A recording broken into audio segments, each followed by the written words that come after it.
क्या आपने कभी सोचा है कि एक पाकिस्तानी और बांग्लादेशी जोड़ी का सफ़र कैसा होता है। लेकिन ये सफ़र आम नहीं, क्योंकि मैं हूँ बांग्लादेश का जमाई। लाहौर की गलियों से ढाका की हरियाली तक हम निकल पड़े हैं एक ऐसे सफ़र पर जहां मैं आपको दिखाऊंगा कि ससुराल जाने की खुशी और एक আসসালামু আলাইকুম জি welcome back to my channel. আমি সুম্যান, আপনারা দেখছেন সুম্যান রিঅ্যাকশনস বাংলা। আমি ভালো আছি, আশা করি সবাই ভালো আছেন।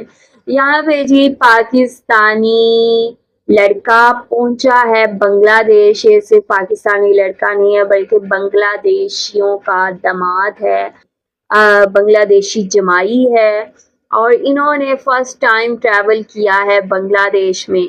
बांग्लादेश में इनका स्वागत कैसे हुआ और कैसे इनके जो इन लॉज हैं उन्होंने इनको वेलकम किया जब ये एयरपोर्ट पे पहुंचे, और इनकी वाइफ भी इनके साथ है। ये दोनों पहुंचे हैं ढाका। ठीक है, सो लेट्स सी क्या चल रहा है, क्या सीन है, what is the whole story. आप लोगों ने वीडियो को स्किप नहीं करना, आखिर तक देखना है।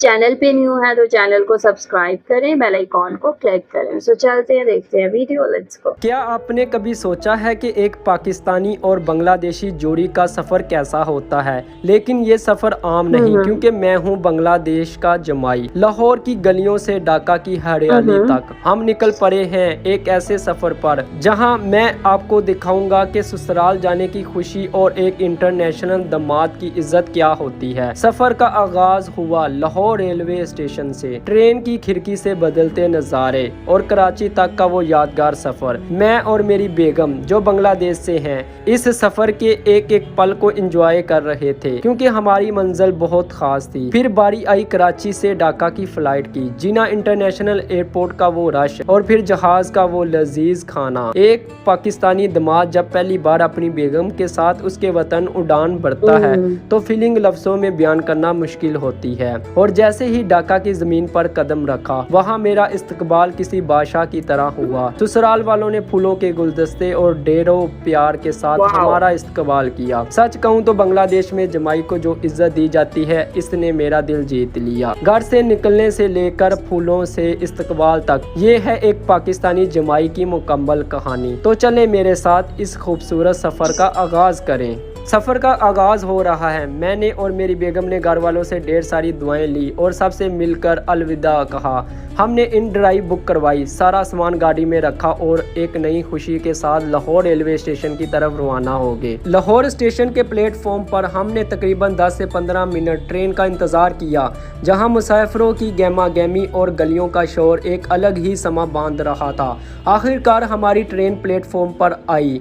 हमने अपना सामान सेट किया और जैसे ही ट्रेन ने सीटी बजाई, हमारा लाहौर से कराची का ये यादगार सफ़र बाकायदा शुरू हो गया। ट्रेन के चलते ही खिड़की से बदलते हुए खूबसूरत नज़ारे शुरू हो गए। कभी हरे भरे खेत तो कभी छोटे छोटे गांव। सफ़र का असल मज़ा तब आया जब हमने अपना देसी खाना निकाला, गर्मा गर्म पराठा और मज़ेदार गोश्त। ट्रेन की खिड़की के पास बैठकर सफ़र के इन नज़ारों के साथ खाना खाने का अपना एक अलग ही सुकून है। लाहौर से कराची तक का ये तवील सफ़र पूरे 24 घंटों पर मोहित था। रास्ते में तकरीबन 20 बड़े स्टेशन आए, जहां हर स्टॉप पर एक नई रौनक और मुसाफिरों का शोर मिलता। दिन से रात और रात से फिर एक नई सुबह तक हम ट्रेन के इन थकन और मंजिल की खुशी को समेटते हुए कराची की तरफ बढ़ते रहे। आखिरकार 24 घंटों के सफ़र के बाद हम कराची स्टेशन पहुंच गए। हमारे ढाका की फ्लाइट में अभी 6 घंटे बाकी थे, इसीलिए हमने आराम करने के लिए फौरन होटल का रुख किया।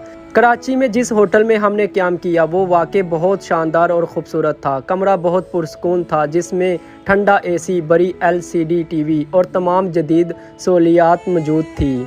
24 घंटों के तवील सफ़र के बाद ऐसे लग्जरी माहौल में थोड़ी देर आराम करके हम बिल्कुल ताज़ा दम हो गए। होटल में आराम करने के बाद हमने दोबारा इन ड्राइव करवाई और जिना इंटरनेशनल एयरपोर्ट की तरफ रवाना हो गए। कराची एयरपोर्ट पर पहुंचते ही वहां की चहल पहल और बैनुल मुकामी परवाज़ों का एक ख़ास माहौल नज़र आया।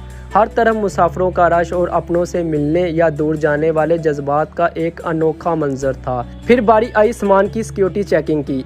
एक एक करके हमारे बैग स्कैनिंग मशीन से गुजर रहे थे और हम थोड़ा अलर्ट थे कि कहीं कोई वज़न का मसला या कोई और रुकावट ना आ जाए। एयरपोर्ट पर सामान की ये चेकिंग काफ़ी सख्त हुई थी, लेकिन शुक्र है कि हमारा सारा सामान क्लियर हो गया और हम एक कदम और अपनी मंजिल के करीब पहुंच गए। फिर हमारी बारी आई बोर्डिंग पास की। बोर्डिंग पास के मरहले पर हम थोड़ा सा परेशान हुए क्योंकि मेरे पास सिर्फ जाने की टिकट थी, वापसी रिटर्न की टिकट मौजूद नहीं थी। एयरपोर्ट पर उमूमन वापसी की टिकट मांगी जाती है, जिसकी वजह से थोड़ी बहस और टेंशन तो हुई, लेकिन आखिरकार तमाम कागजात की तसल्ली के बाद हमारा बोर्डिंग पास क्लियर हो गया। जैसे ही बोर्डिंग कार्ड हाथ में आया, हमने सुख का सांस लिया कि अब एक बड़ी रुकावट दूर होगी। अब बारी थी सबसे मुश्किल स्टेज यानी इमिग्रेशन की, जिसका हमें सबसे ज़्यादा डर था, लेकिन वहाँ मौजूद ऑफिसर बहुत ही खुश इखलाक निकले जब इन्हें पता चला कि हम एक इंटरनेशनल कपल है, पाकिस्तानी शोहर और बांग्लादेशी बेगम। तो इन्होंने हमसे बहुत अच्छे तरीके से बातें की और मजाक किया। इनके अच्छे रवैये ने हमारी सारी टेंशन ख़त्म कर दी और बहुत आसानी से हमें क्लियरेंस मिल गई। इमिग्रेशन और बोर्डिंग के तमाम मरहाइल से फारिग होकर जब हम एयरपोर्ट के मेन हॉल में दाखिल हुए तो वहाँ का नज़ारा ही अलग था। हमारी चारों तरफ पाकिस्तानी सखावत के रंग बिखरे हुए थे, कहीं खूबसूरत रवायती लिबास, कहीं पाकिस्तान की पहचान रखने वाली दस्तकारियाँ। लेकिन सबसे दिलचस्प चीज़ वहाँ मौजूद मुख्तलिफ एयरलाइंस के जहाज़ों की खूबसूरत डमीज़ मॉडल थे जो देखने में बहुत ही दिलकश लग रहे थे। मेन हॉल में जहाज़ का इंतज़ार करते हुए हमें 30 मिनट गुजर गए। वहाँ हमारे साथ बहुत से बांग्लादेशी मुसाफिर भाई भी मौजूद थे, जिन्हें देखकर मेरी मिसेस के चेहरे पर एकदम से खुशी आ गई। अपने वतन के लोगों को देखकर, उनकी ज़ुबान सुनकर इन्हें ऐसा महसूस हो रहा था जैसे हम आधे बांग्लादेश पहुँच गए हैं।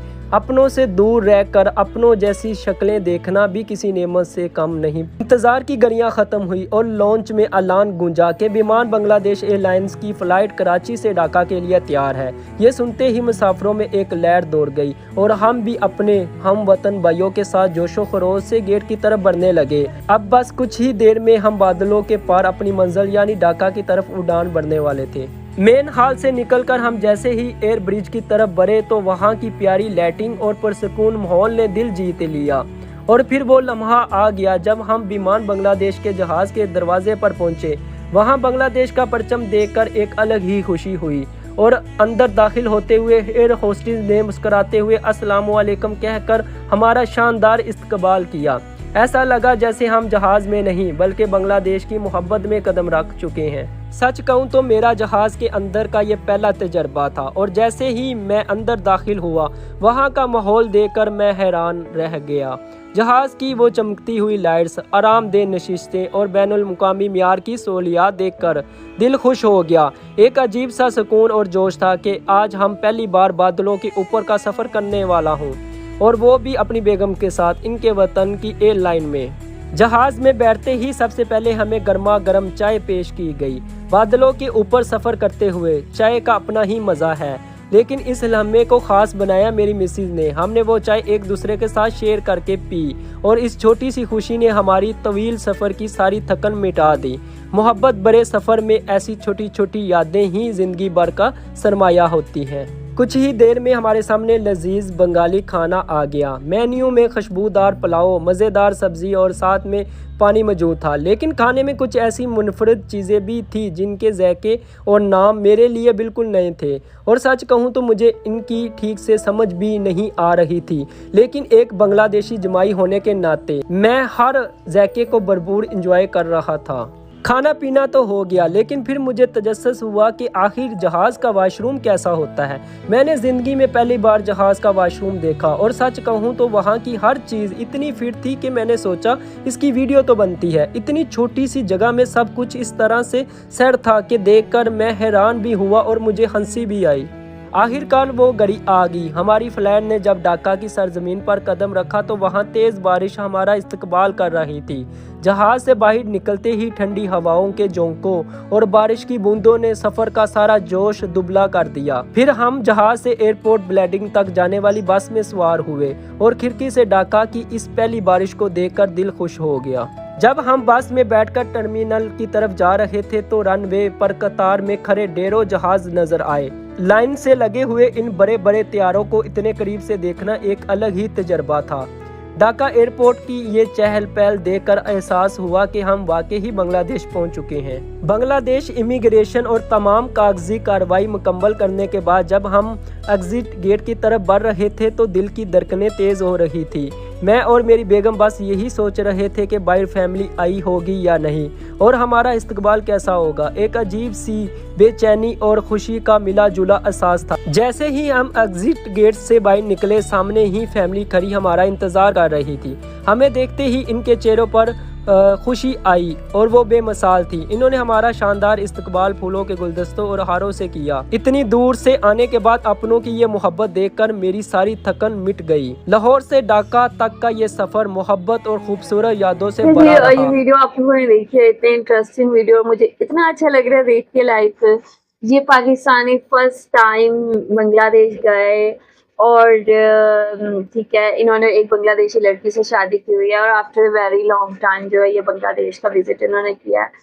एंड जब ये पहुंचे और किस तरह इनका वेलकम किया गया, इन्होंने एक एक चीज़ शेयर की, इनको खाना कैसा लगा, ईच एंड एवरीथिंग। और यहाँ पे कितना प्यार से मोहब्बत से इनका स्वागत किया गया, वेलकम किया गया, इतना वेलकम दिया गया फूलों के साथ इनको। और बहुत बहुत ज़्यादा अच्छा लगा मुझे देख के। और इनको देख के ऐसे ही लग रहा था शायद मैं भी ट्रैवल कर रही हूँ। ठीक है, सो काफ़ी मज़े की वीडियो इन्होंने शेयर की। आई एम श्योर आप लोगों को भी देख के अच्छा लगा होगा। वीडियो को आप लोगों ने लाजमी लाइक करना है और उसको शेयर लाजमी करना है अपने फ्रेंड्स और फैमिली के साथ, ताकि ये वीडियो ज़्यादा दूर तक जा सके। आप लोग जो भी कहना चाहते हैं लाजमी बताएं कमेंट सेक्शन में। I will see you till then, take care, अल्लाह हाफिज़, बाय बाय।